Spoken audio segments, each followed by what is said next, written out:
They didn't tell you who the real God is. You've been raised, programmed, conditioned to believe that the creator of this world is all-powerful, all-knowing, and good. That everything around you, the earth, the sky, your body, your thoughts, all came from some benevolent divine architect. You were told to be grateful, to worship, to obey. But here's what they didn't want you to know: the being that created this world isn't the highest. Not even close. What if I told you that the so-called God of the Old Testament, the one who demanded fear, obedience, and submission, is not the ultimate source of truth, but a lower, corrupted entity that hijacked divine power to build a prison? Yeah, I know. That sounds insane. But stay with me, because this isn't just theory. This comes from suppressed ancient texts, buried doctrines, and voices that were burned, hunted, and erased from history. The early Gnostics, banned, exiled, murdered, saw through the illusion. They weren't guessing. They were exposing. According to Gnostic sources, the true divine realm, called the Pleroma, exists far beyond this broken material universe.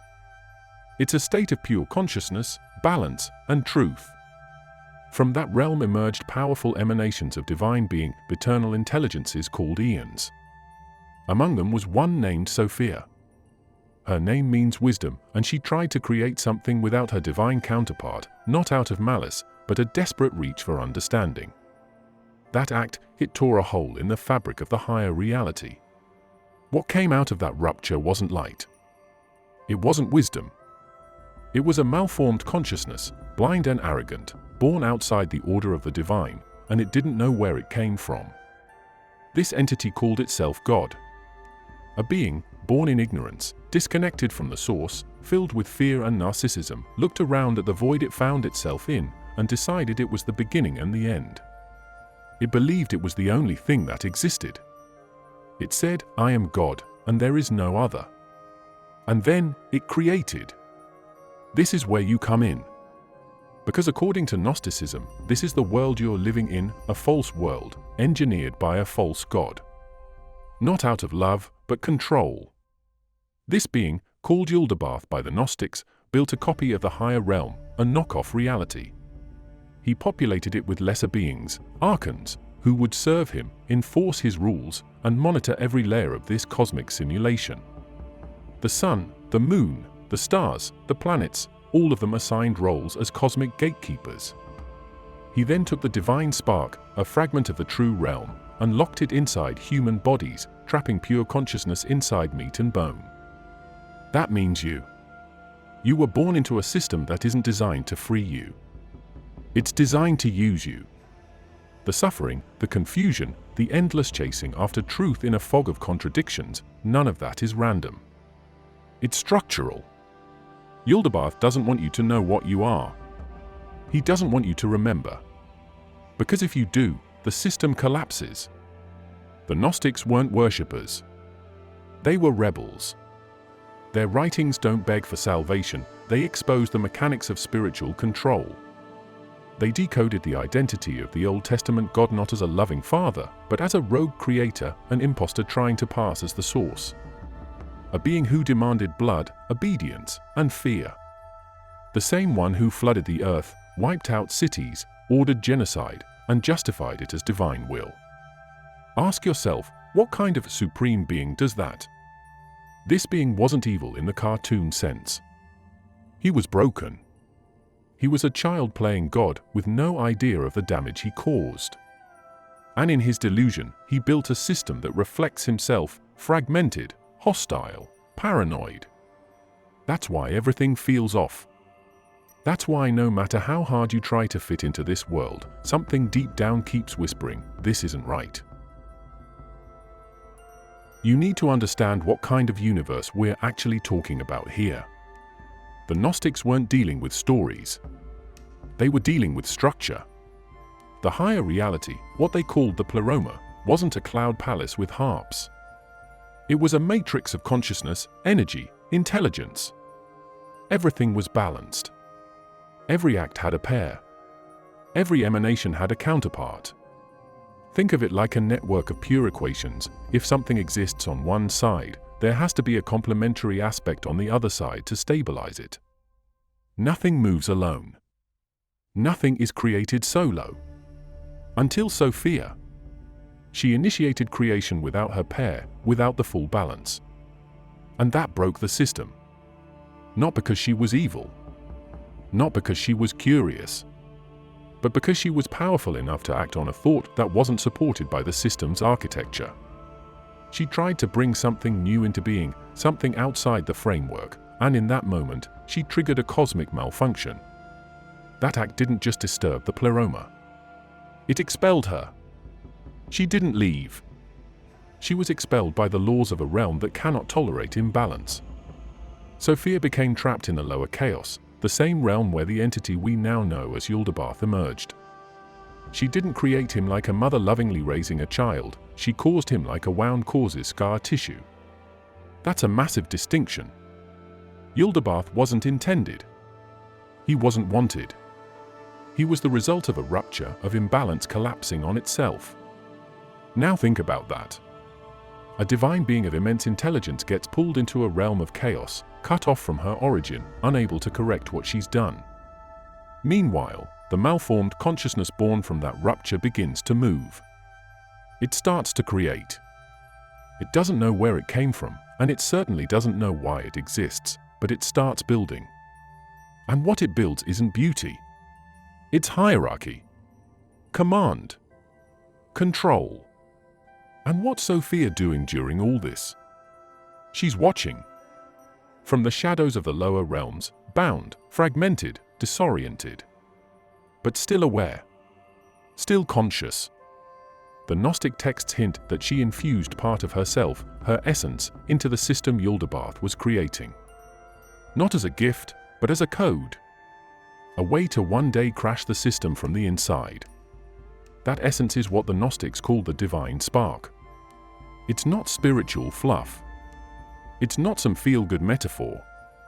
It's a literal trace of the higher realm embedded in the material world. Not because Yaldabaoth wanted it, but because Sophia slipped it in. That was her counterplay. She couldn't stop him, but she could hijack his system from the inside. Now step back and look at the bigger picture. You've got a rogue entity building a false reality, totally convinced it's God. And you've got a fallen divine intelligence watching it happen, not in despair, but in strategy. The Gnostics didn't frame Sophia as a victim. They saw her as the subversive intelligence working underneath the simulation, embedding seeds of disruption. Not preaching. Not forgiving. Working. Planting. Undermining. So when we talk about Sophia, we're not talking about some divine mother archetype. We're talking about an expelled architect, exiled into a world of her own unintended making, forced to weaponize her consciousness in the only way possible, by encoding resistance into the system's most basic building blocks.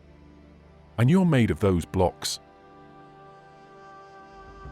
If you think the system ends with Yaldabaoth, you're not even close. He didn't just throw together a world and walk away.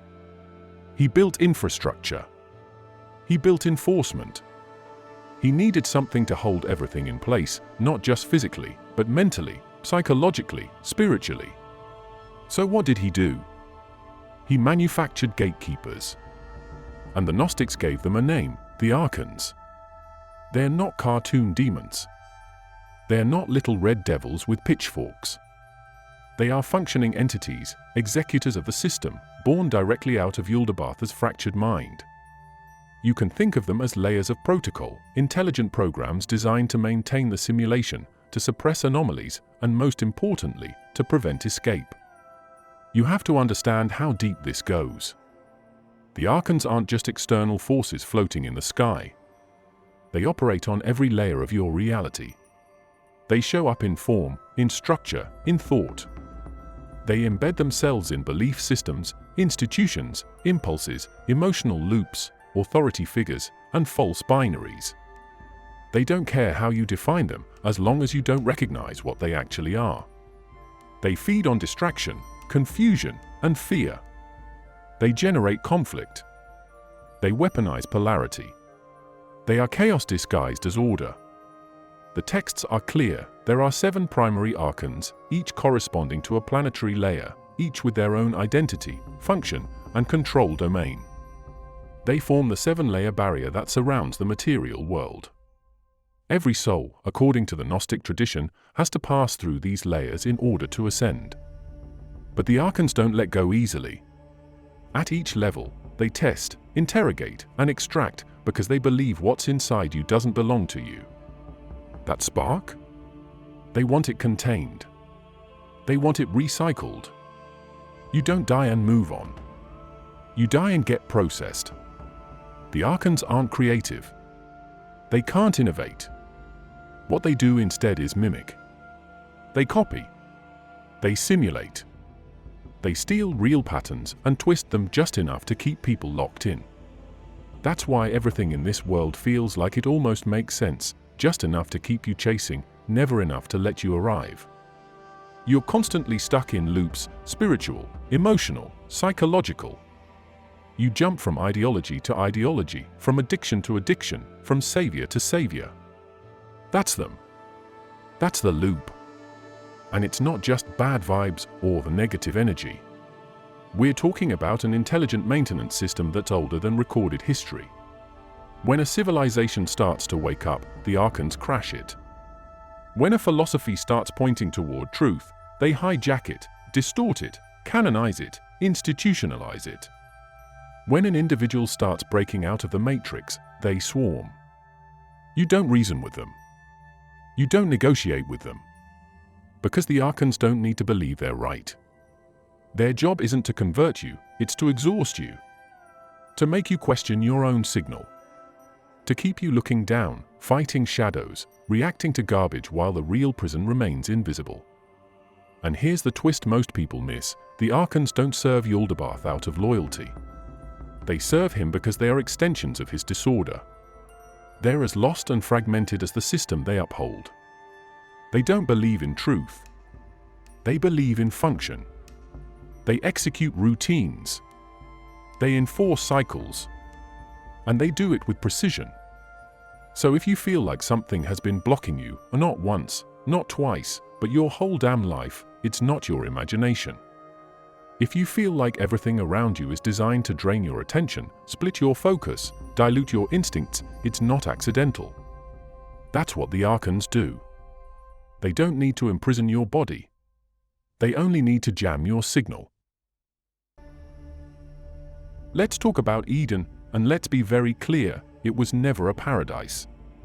That's the part they never wanted you to question.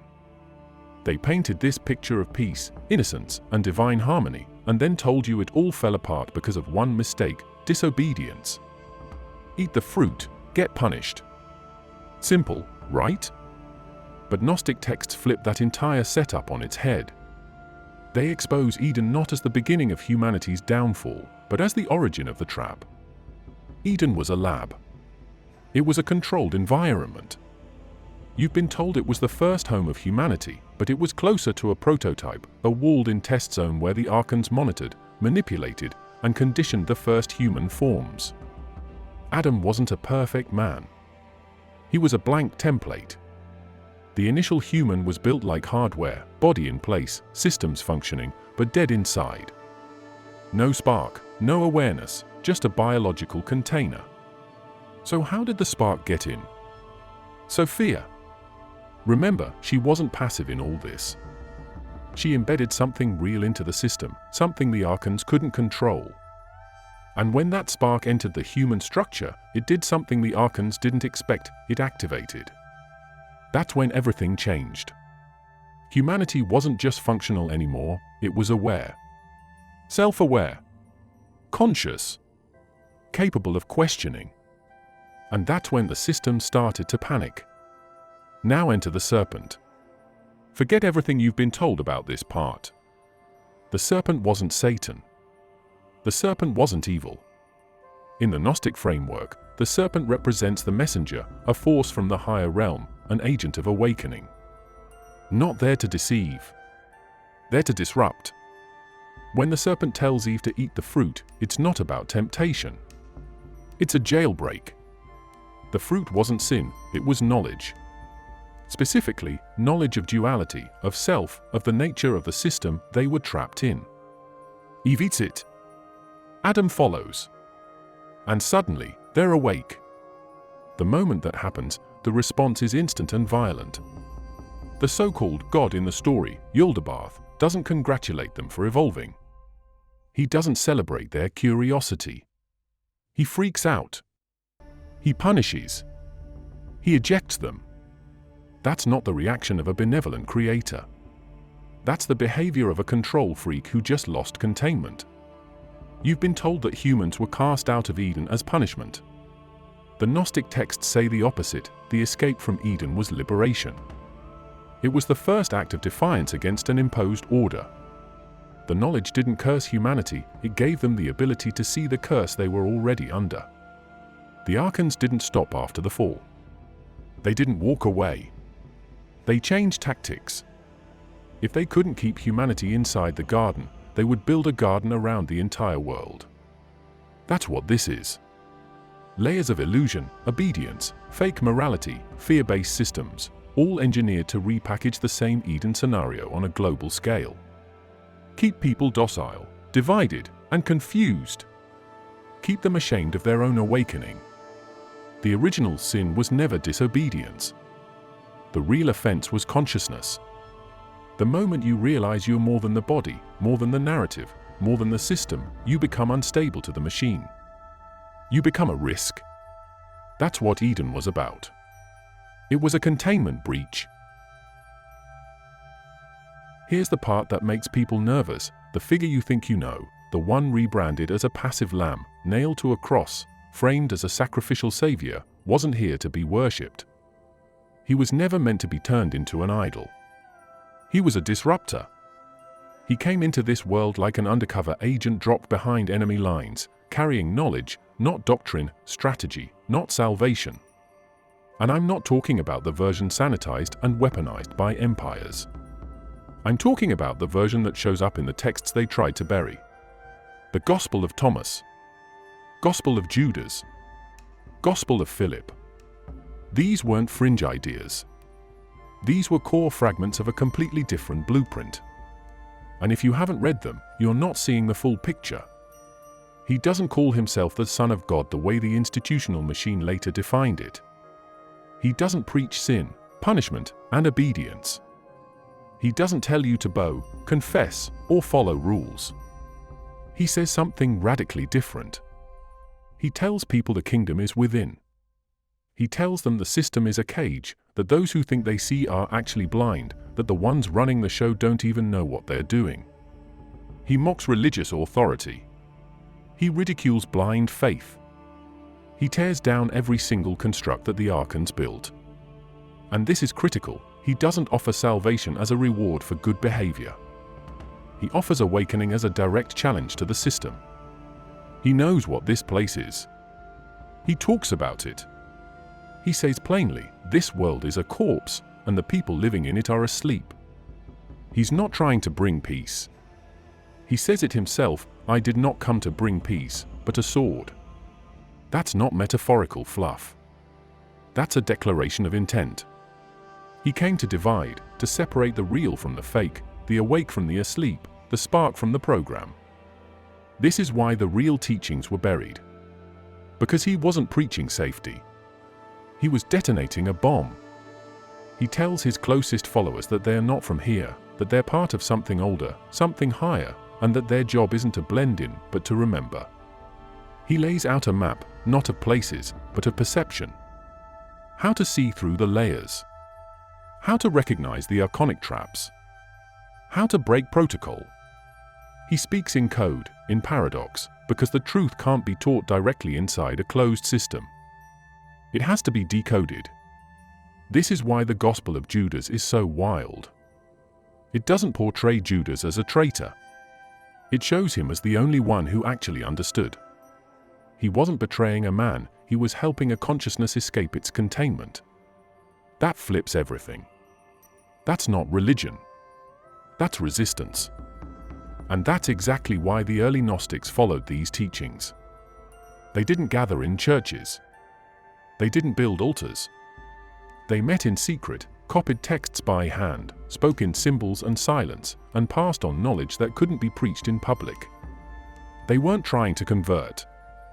They were trying to awaken. Because the goal was never faith. The goal was gnosis, direct knowing. First-hand experience. Reconnect Aeon with Source. No middleman. But of course, the machine couldn't let that stand. So they killed him and then hijacked his image. They stripped the message of its teeth, wrapped it in imperial propaganda, turned it into an obedience cult, and said, "Now worship this." The system took its greatest threat and turned it into a mascot. You want to know what happens when people start waking up in a system built on control? You don't get silence. You get war. The moment those early Gnostic texts started circulating, not opinions, not beliefs, but actual dismantling instructions for the illusion, the response was immediate and vicious. Not because they were wrong, because they were dangerous. Rome didn't care about your beliefs. Rome cared about order. And the Gnostic movement wasn't just another religious faction, it was a subversive operating system. It didn't ask for temples, tithes, or rituals. It bypassed the whole machine. And once it started spreading, you had people decoding reality, questioning power structures, and realizing they didn't need priests, laws, or empires to reach truth. That was the threat. So what did the system do? It rebranded the narrative and erased the source. They weaponized theology, created a centralized version of Christianity, picked which texts to canonize, and buried everything else. Gnostic gospels were burned. Gnostic teachers were labeled heretics. Gnostic communities were raided, hunted, and wiped out. And what was left became the state-approved, empire-friendly version of spirituality, filtered, neutered, and wrapped in gold. And here's the part that should piss you off: people didn't just forget the Gnostics. They were taught to hate them, to fear them, to associate their names with blasphemy, madness, and evil. They flipped the narrative so hard that even today, most people don't even know these texts exist, let alone what's inside them. The Gospel of Thomas? Buried. The Gospel of Truth? Buried. The Secret Book of John? Buried. And when copies finally started to resurface, like what happened in 1945 at Nag Hammadi, the mainstream response wasn't celebration. It was damage control. Academic red tape. Institutional gatekeeping. Endless debates about authenticity, authorship, and dating, anything to stall the actual content from getting in front of people who might understand it. Because that's the real fear, not that the Gnostics were wrong, but that they were right enough to break the frame. They knew what this world was. They mapped it. They understood the archonic structure, the false god, the counterfeit creation, the embedded spark, the layers of entrapment. And they weren't guessing. They were remembering. The system couldn't kill the message, so it did the next best thing: it inverted it. It took the language, the symbols, even the name of the one who tried to expose the system, and flipped it into a tool of the system. That's not an accident. That's not conspiracy. That's tactical erasure. They rewrote the rebel into a mascot. They turned internal awakening into external submission. And they made damn sure that anyone who questioned the new order would be branded a threat, a lunatic, or a heretic. And if that wasn't enough, they flooded the field with noise, doctrine wars, denominations, theological gatekeeping, all of it designed to make sure no one could trace the signal back to its origin. And if you were one of the few who did? If you stumbled on the banned texts, if you started to piece together what really happened? You were on your own. No community. No support. Just you, the fragments, and a system built to grind dissent into silence. You've heard the word salvation thrown around 1,000 different ways, always vague, always external, always tied to behavior, belief, or belonging to the right group. But that's not how the Gnostics saw it. They weren't looking for forgiveness. They were focused on exfiltration. A full-scale metaphysical jailbreak. Not symbolic. Not moral. Strategic. They didn't waste time debating who gets into heaven. That whole model was irrelevant to them. Because once you realize the entire structure around you, physical, psychological, cosmological, is artificial, you stop asking how to get to paradise and start asking how to get out of the system. The Gnostic model of escape wasn't abstract. It was mapped. It was specific. They described it in layers. 7, to be exact, each one corresponding to a ruling archon, each one acting as a firewall between you and the real source. You weren't just born into a broken world, you were born inside a locked construct, a soul containment field that mimics reality but cuts you off from the origin. Here's the layout. When the body dies, the journey doesn't end. It starts. But that journey isn't smooth. It's hostile.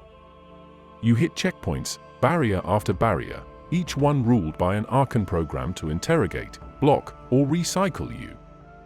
Think of it like a multi-level security system, where every exit door is guarded by an entity that believes your consciousness is unauthorized material.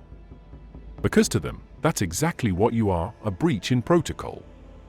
A fragment of the original source code trapped in a hacked simulation. And you're not passing through those gates by accident. Each layer demands recognition. The Gnostic texts talk about passwords, not literal words, but codes of awareness. Recognition of truth. Detachment from illusions. Full rejection of false identities. If you can't pass the test at a layer, you're sent back. Recycled. And no, not in some beautiful karmic cycle. You're dropped back into the maze, memory wiped, signal jammed, reset. This wasn't metaphor to the Gnostics. This was the actual post-death protocol. They didn't speak in wishful terms. They built maps. Complex metaphysical diagrams, secret knowledge passed in symbols and silence, because once the texts were burned, oral transmission was the only option left. You either knew the path, or you didn't. There were no guarantees. Just awareness and resistance. And this is where things get uncomfortable. Because it means that what we call life, this whole process of birth, identity, struggle, death, is not the full story. It's the waiting room. And everything in it is calibrated to keep you unprepared. Keep you distracted. Keep you locked into surface-level interpretation. So when you hit the layers, you don't recognize them. You think it's over. You think you're ascending. And instead, you're being pulled back in. If you've made it this far, then you already feel it. I'm not here to convince you. I don't need to. The signal isn't external. It's internal. That pressure you've felt your whole life, the sense that something's been off, that everything you've been taught doesn't line up with what you actually experience, that's not confusion. That's the spark trying to break the surface. Gnosticism isn't a religion. It's not a belief system. It's a collision. A direct confrontation with the fact that you were born into a system that doesn't want you to know what you are. Not who or what. The Gnostics didn't build temples to worship. They built frameworks to decode. And their message wasn't be good and behave. It was this: you are not from here, and this place is not what it says it is. Inside you, right now, is a fragment of something older than time, untouchable by matter, immune to programming. The Gnostics called it the pneuma, the spark. It's not energy. It's identity. Pure origin. It doesn't think in words. It doesn't operate in fear. It doesn't need permission. But it has been buried under layers of conditioning, trauma, distraction, false narratives, religious theater, political systems, fear cycles, and cultural noise. And none of that was accidental. Because here's the part that most systems don't want you to understand: the spark isn't passive. It's not waiting to be rescued. It's not sitting around hoping for a savior. It's active. It's hostile to illusion. It's the part of you that never bought the official version. The part that asked questions too early, that got punished for noticing the cracks, that never fully settled into the script. That spark is the last piece of Sophia that slipped through the lockdown. It's not aligned with Yaldabaoth. It's not compatible with the Archons. It doesn't obey. And if it wakes up fully, not halfway, not in theory, but fully, it becomes uncontainable. This is why the Gnostic teachings were buried, burned, and outlawed. Not because they were wrong, but because they were too accurate. Too surgical. They identified the architecture, named the players, decoded the mechanics, and mapped the exit strategy. They didn't beg for mercy from the false god. They bypassed him. They didn't serve the Archons. They exposed them. And they didn't worship the system. They refused it. And now here you are, not by accident. You didn't stumble onto this by mistake. You're listening to this because somewhere deep in your core, the signal didn't die. It survived the purge, the edits, the fear, the repetition. And maybe for the first time, it's clicking into place. You're not broken. You're not behind. You're not lost. You're buried. And now you've got eyes on the mechanism. That's where it begins. Thank you, seriously, thank you for watching this all the way through. I know this isn't easy content. I know it's not something you casually throw on in the background. But if you stuck it out till now, then you're not just watching. You're engaged. You're inside the conversation. And that changes everything. I appreciate your time, your focus, and your mind. I'll see you in the next one.